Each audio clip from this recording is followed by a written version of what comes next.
Hey, what's up, guys? It's George, and in this video here, I want to provide some words of inspiration and a little advice for those that have decided that they want to continue on smoking weed.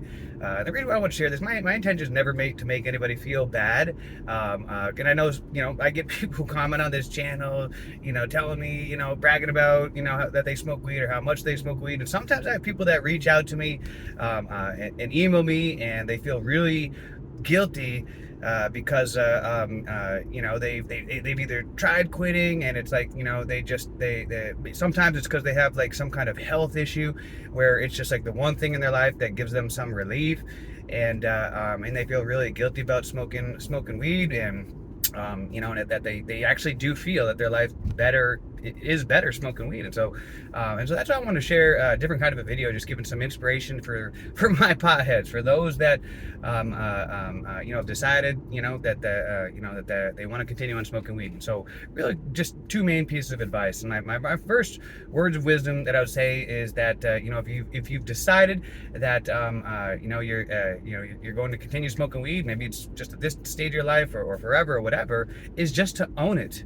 Is to own it guilt-free. A saying that I've always loved living by is that, successful people, they don't always make the right decisions in life, but whatever decision they do make, they make it the right decision. So whatever, if this is what you are deciding to do, and you want to continue on smoking weed, then own it, and don't move forward in your life with guilt haunting you about it, because in some sense that guilt may be even worse for you, living every day just feeling guilt and shameful about this activity. Instead, just own it. If you go to like Jamaica or something like that, a lot of those guys, they just love Jamaica, but they just own it. They're not like I can't speak for all of them, obviously I'm not inside of their head, but I have friends that live over there, and they just kind of own it. It's just a part of who they are, and they're okay with it. They're not at least I don't know everything that they feel and experience, but just own it. All right, whatever decision that you make in your life, make it the right decision. And the other piece of advice that I would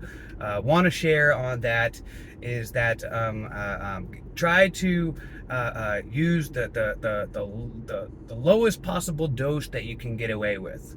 And I think this applies to whatever kind of substance or drug, or no matter what it is, whether it's caffeine or alcohol or whatever.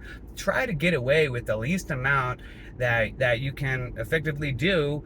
That's that you can get away with. Instead of drinking caffeine all day, if you can get away with just having just one cup in the morning, like my mom, and but you don't want to give it away completely, then hey, then do that. Do you really need to smoke weed from the second you wake up until you go to bed? I mean, hey, if that's what you got to do, then own it and don't feel guilty about it. But I know some of you guys, you don't necessarily want to quit completely. You just want to lower the dose. And sometimes with some of you guys, that once you do that, you end up feeling better. So just some of you guys, the answer might not be quitting completely. It might be just lowering the dose amount, the amount that you use, and maybe the strength of the kind you use, and so forth, until you get to a point where maybe you're not having the anxiety, and you're not feeling all strung out, and you're not feeling guilty. Maybe you just need to lower the amount that you're consuming to a healthier level that you feel is acceptable to you. A great, another great saying for you to live by, is just use the lowest possible dose that you can get away with to, still be able to enjoy it. But if you, if you've tried that and you feel that, even if you're doing the least amount minimum and still feeling that, anxiety, and you just don't like the person that you see in the mirror, then, that's when, it's a good idea to at least take a break, for 30 days to, again, like I've always said before, sometimes you guys just need to take a good 30-day break to see which quality of life do you like better.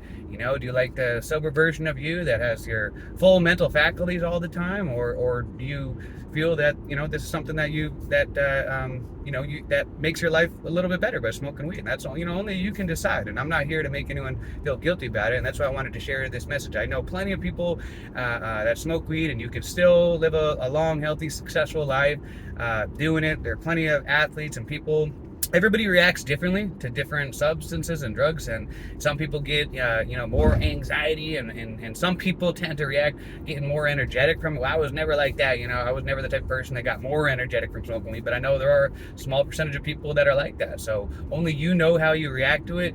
And maybe if you feel that quitting is not a solution for you, because I know, like I said, I know some of you guys, and don't necessarily want to quit completely. Just try to see what is the lowest possible dose you can get down to, and and see if that works for you. All right, so just some food for thought for you guys to think about. And until next time, like I always say, let's make it a great day, a great week, a great month, a great year. Let's make it a great life.